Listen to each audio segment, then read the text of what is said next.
la Nyanga autrement. LMTV, la Nyanga autrement.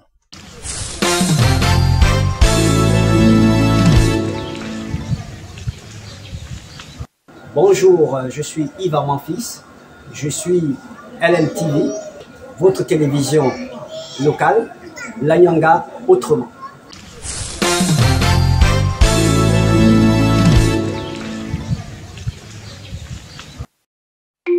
Un, 2 et 3 et 5, le voilà. Il est beau, il est bon, il est grand, et il est très intelligent. Merci, merci pour moi.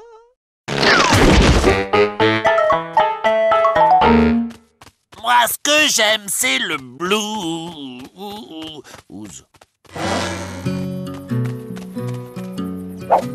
Ah, ça change de la country. Vas-y, chauffe Marcel. C'est du bon, wesh, wesh. Rentre en plan est dans la place. Alors écoute ça. Avec mon frère Marcel, on va vous mettre le feu. DJ rentre en plan expert et maître du jeu. Quand je pose un rap canaille, je représente mon pied car j'impose mon style racaille, big up à tous mes lascars. Wesh, j'ai la rage, les cités c'est pas marrant. Tous mes potes sont un peu barges.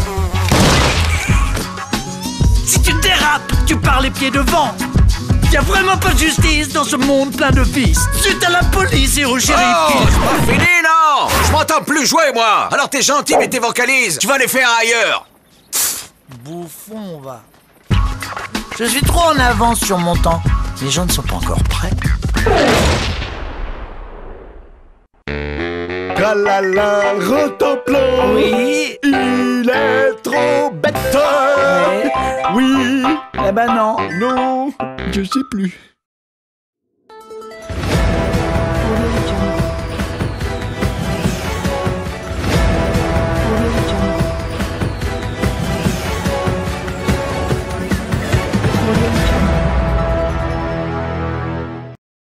À bord de ce Pajero, le secrétaire permanent du Conseil supérieur de la magistrature en séjour de 72 heures dans la Nyanga. Face aux responsables des entités judiciaires, Paulette Akoli a d'une part présenté le secrétariat permanent du CCM et est revenue d'autre part sur la loi fixant attribution, organisation, composition et le fonctionnement du Conseil supérieur de la magistrature. Nous sommes venus dans un premier temps vous présenter le secrétariat permanent parce que beaucoup d'entre vous, quoique magistrats, ne connaissent pas ce que c'est le CSM dans nos vies. Nous sommes tous magistrats, mais certains ne connaissent pas les nouvelles dispositions sur le CSM, encore moins ce qu'est le secrétariat permanent du Conseil supérieur de la magistrature. Du numéro 11/PR/2021 du 6 septembre 2021. Cette loi fixe les attributions, l'organisation, la composition et le fonctionnement du Conseil supérieur de la magistrature. Comme vous le savez, le Conseil supérieur de la magistrature est une institution constitutionnelle. Donc, elle est créée dans la Constitution de la République gabonaise. Au cours de la rencontre, Paulette Akoli a une fois de plus précisé les premières attributions. Les premières attributions du CSM est d'exercer l'autorité judiciaire en veillant de manière permanente à la bonne administration de la justice. Donc le CSM a des missions spécifiques. Le secrétaire permanent a également, outre les missions du CSM qu'il doit mettre en musique, a également des missions spécifiques. C'est dans ce cadre-là, comme je vous le disais, que nous sommes vers. Voici donc une mission du secrétariat permanent du CCM, dont sa première phase, qui s'est achevée sur une note de satisfaction immortalisée par cette photo de famille.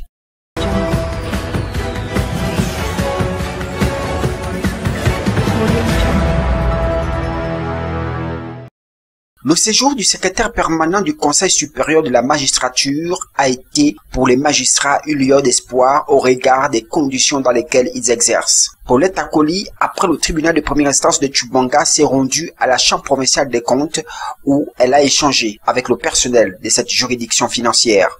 Il ressort donc. Et nous avons visité le tribunal de première instance, le tribunal administratif et la chambre provinciale des comptes. Bon, le constat est le même.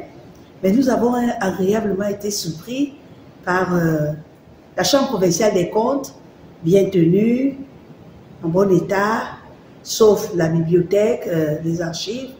Comme vous avez vu vous-même les images d'archives, les bâtiments sont un peu pareils partout au Gabon. Petit problème d'entretien pour la réhabilitation des bâtiments. Sur le contentieux que nous avons trouvé épais, pour la province de l'Anyanga, il est épais.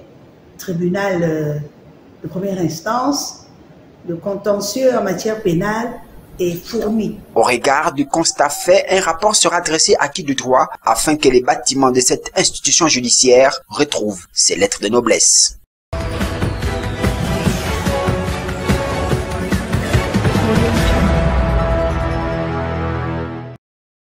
Machines envahies par la toile d'araignée, normal. Elles ne sont plus utilisées. Pour cause, le manque d'électricité ici au lycée technique de Tchubanga. À quelques semaines de la tenue des examens de fin d'année, les élèves sont privés des enseignements pratiques, pourtant pris en compte dans les sujets proposés lors des examens. Une situation qui déplaît les élèves. C'est pas facile.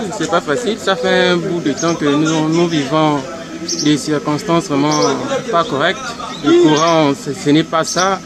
Du coup, nous ne pouvons pas travailler sans électricité. On n'arrive pas à faire des photocopies et autres. Et vraiment, ça nous pénalise. Vous savez, au lycée technique, c'est la pratique et la théorie. Mais si les machines ne fonctionnent pas, on ne peut pas avoir de pratique. Et vraiment, c'est décevant. Aujourd'hui, nous n'arrivons même plus à travailler aux ateliers par manque de courant.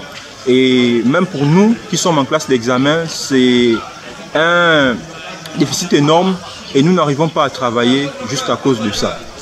En général, le lycée technique a besoin d'électricité pour mieux dispenser les cours. Malheureusement. Et pourquoi? Déjà, nous sommes un lycée technique et qui dit lycée technique dit machine. Et donc, la difficulté se trouve au niveau de l'électricité auquel nous n'avons presque pas.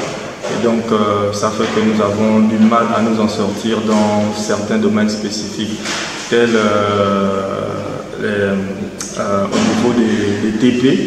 Un cri d'alarme est donc lancé auprès aux autorités du pays, car les bons résultats des examens de fin d'année sont menacés.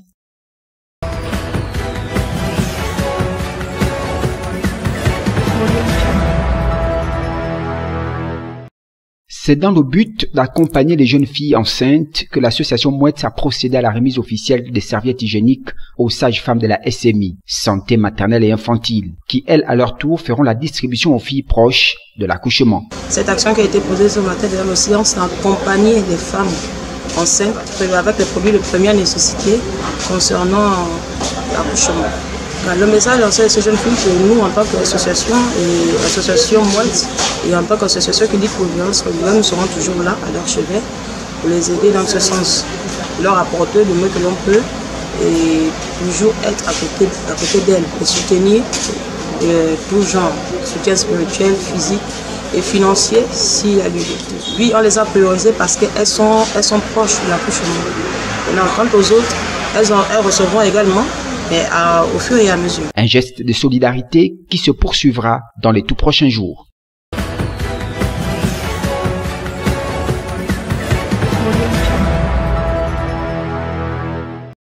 En Ndindi, la SEEG ennemie des populations. Pendant plusieurs jours, la ville est plongée dans l'obscurité mettant en mal plusieurs commerçants qui ont cependant des difficultés pour liquider leurs marchandises, désormais impropres à la consommation. Selon les habitants, le manque d'une petite batterie serait à l'origine. Au niveau d'Indindi, tout le temps on a le coupure.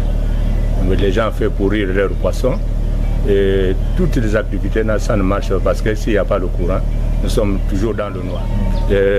La SCG, c'est une grande entreprise, doit venir sur place pour venir regarder leurs groupes et les batteries qui déconnent. Donc, mais au niveau de la grande insertion de compagnies comme la SCG, il ne peut pas manquer une batterie ou les prises ou quoi là, ce qui manque. Et la SCG, pour le trafic, devient compliqué.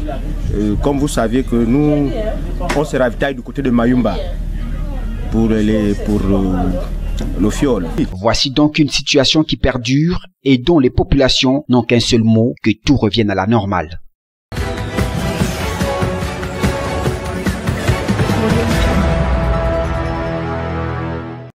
Cette rencontre entre le directeur provincial de la famille et les partenaires affiliés à ce service rentrait dans le cadre des préparatifs des manifestations liées à la Journée nationale de la femme. Le but étant de mettre toutes les stratégies en place pour la réussite de cet événement qui mettra en valeur la femme gabonaise. On tient dans ces locaux à une réunion de tous les partenaires susceptibles de nous accompagner quant à l'organisation qui sera mise en place lors de cette journée nationale. Il est prévu, entre autres, l'inclusion financière des sociétés coopératives, des associations, avec bien entendu une journée sportive dédiée aux femmes. Le principal message est d'apporter l'accélération relative à l'autonomisation financière des femmes dans la province de l'Anyanga. Cette rencontre d'échange a permis aux partenaires de faire des propositions permettant d'améliorer la qualité de service proposée lors de l'exposition qui sera organisée à cet effet.